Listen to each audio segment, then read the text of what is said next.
వీళ్ళని ఏమనాలో అర్థం కావట్లేదు. ప్రపంచంలో అతిపెద్ద హిందూ మత సమ్మేళన కార్యక్రమం కుంభమేళాకు ప్రపంచవ్యాప్తంగా కోట్లాది మంది భక్తులు వస్తూ ఉంటారు. ఈ కుంభమేళాలో పొట్టకూటి కోసం చిన్న చిన్న వ్యాపారాలు వృత్తులు చేసుకునేవారు ఉంటారు. వారిలో ఒకరే మోనాలిసా భోస్లే. కుంభమేళా జరిగే సమయానికి ఈమెకి 16 ఏళ్ల వయసు. మధ్యప్రదేశ్లోని ఇండోర్కు చెందిన కటిక పేదరికంలో జన్మించి పేదరికంలోనే జీవితాన్ని నెట్టుకొచ్చింది. ఈ సమయంలోనే ఆమెకు 16 ఏళ్ల వయసులో మహాకుంభమేళా వచ్చింది. కుంభమేళాలో పూసలు రుద్రాక్షలు అమ్ముతూ కుటుంబానికి చేదోడు వాదోడుగా నిలిచింది. అప్పటికే ఈ ప్రపంచం తెలియదు ఆమెకి. ఈ ప్రపంచపు కల్మషం తెలీదు. ఏమీ తెలియని అమాయకత్వం. కానీ యూట్యూబర్లు ఊరుకోరు కదా. ఆమె కళ్ళు బాగున్నాయంటూ ఆమెను ఓవర్ నైట్లో పాపులర్ చేశారు. ఒకటే రీల్స్, ఒకటే వీడియోస్. వాళ్ళ టార్గెట్ అలా ఆమెను పాపులర్ చేయడం కాదు, తమ ఇన్స్టాగ్రామ్లు, తమ యూట్యూబ్లు, ట్విట్టర్లు పాపులర్ కావాలని. సరే, పాపులర్ అయితే అయిపోయింది. వెంటనే బెల్లంపై ఈగలు వాలినట్టు మోడలింగ్ వాళ్ళు, బాలీవుడ్ వాళ్ళు, టాలీవుడ్ వాళ్ళు, కాలీవుడ్ వాళ్ళు వాలిపోయారు. ఇంకేముంది, ఒకేసారిగా కటిక పేదరికం నుండి కనకపు సింహాసనం మీద కూర్చుంది. ఏ పూటకా పూట సంపాదించుకొని కడుపు నింపుకునే పరిస్థితి నుండి వద్దంటే డబ్బు వచ్చి పడే రంగుల ప్రపంచంలోకి వెళ్ళింది. తనకు ఆ మత్తులో ఎవరు మంచివారు ఎవరు చెడ్డవారు తెలుసుకునే విచక్షణ ఉండదు.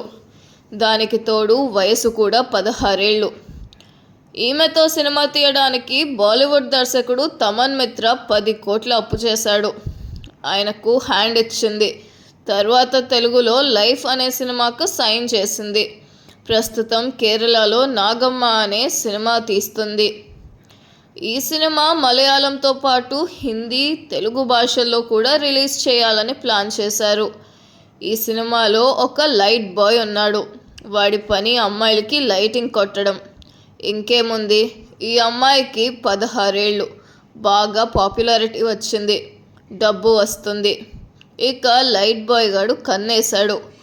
ఓపిక్గా 18 సంవత్సరాలు నిండేదాకా వెయిట్ చేశాడు. మాయమాటలు చెప్పి లోపరుచుకున్నాడు. ఈ అమ్మాయి సినిమాల మీద, కెరియర్ మీద దృష్టి పెట్టకుండా తను ప్రేమించిన లైట్ బాయ్ డేటింగ్ చేస్తూ కెరియర్ను భ్రష్టు పట్టించుకుంది. ఈ విషయం తల్లిదండ్రులకు తెలిసింది. ఒక ఆవారాగాడు, ఒక గాలికి తిరిగేవాడు, జీవితంలో దేనికి పనికిరానివాడు, వాడికిచ్చి పెళ్లి చేయడానికి ఏ తల్లిదండ్రులకు ఇష్టం ఉండదు. ఈ క్రమంలో తల్లిదండ్రులు మోనాలిసాను ఫర్హాన్ ఖాన్తో తిరగొద్దు అని చెప్పారు, వార్నింగ్ ఇచ్చారు. కానీ వాడు చాలా తెలివిగా 18 సంవత్సరాలు నిండగానే ఆ అమ్మాయిని హిందూ వివాహ పద్ధతిలో పెళ్లి చేసుకొని కన్న తల్లిదండ్రులపైనే కేసు పెట్టించాడు. ఆ కేసు ఏంటంటే, మోనాలిసా తల్లిదండ్రులు మోనాలిసా ఆమె ప్రియుడిను చంపడానికి ప్రయత్నిస్తున్నారట. నిజంగా హిందూ వివాహ పద్ధతిలో పెళ్లి చేసుకుంటే మధ్యప్రదేశ్లోని ఇండోర్లోనో లేకపోతే ఏ తిరుపతిలోనో వివాహం చేసుకోవాలి. కానీ కేరళలోని తిరువనంతపురంలో వివాహం చేసుకున్నారు. ప్రస్తుతం కేరళలో నడుస్తున్న ట్రెండ్ తెలుసు కదా. లవ్ జిహాద్ పేరుతో హిందూ యువతులకు మాయమాటలు చెప్పి పెళ్లి చేసుకొని 6 నెలలు తిరగకుండానే వాళ్ళను మతం మార్చి 1 సంవత్సరం తర్వాత పిల్లలు పుట్టిన తర్వాత తలాక్ తలాక్ తలాక్ అని చెప్పి విడాకులు ఇచ్చేస్తున్నారు. వారి టార్గెట్ అల్లా హిందూ యువతులను పెళ్లి చేసుకొని పిల్లలు పుట్టిన తర్వాత విడాకులు ఇచ్చి వేరే వివాహం చేసుకోవడం. దీని వెనుక మతతత్వం పనిచేస్తుంది. ఈ కార్యక్రమాన్ని లవ్ జిహాద్ అంటారు. అంటే హిందూ అమ్మాయిని పెళ్లి చేసుకొని మతంలోకి మార్చే కార్యక్రమం. దీనికోసం 15,000 కోట్ల రూపాయలు ఫండ్ వివిధ దేశాల నుంచి లవ్ జిహాద్ చేసేవారికి వస్తుంది. కానీ ఈ ఫర్హాన్ ఖాన్కు ఈ ఫండింగ్తో పాటు మోనాలిసా సంపాదనపై కూడా కన్నుంది. అమ్మాయిని అభం శుభం తెలియని అమ్మాయి ట్రాప్ చేశాడు. ఫేస్బుక్ ద్వారా పరిచయం అట. తర్వాత సినిమా క్రూలోకి చేర్చిందట. ఇప్పుడు పెళ్లి చేసుకుంది. దీనికి ఏం ప్రపంచం తెలుసో, దీనికి ఏం భవిష్యత్తు తెలుసో మీరు రాసి పెట్టుకోండి.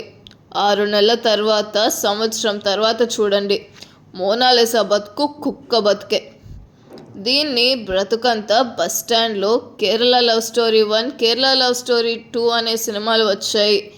ఈ సినిమాలు హిందూ యువతులను లవ్ చేసి లవ్ జిహాద్ అనే పేరుతో ఎలా మోసం చేస్తున్నారో వివరంగా చెప్పాయి.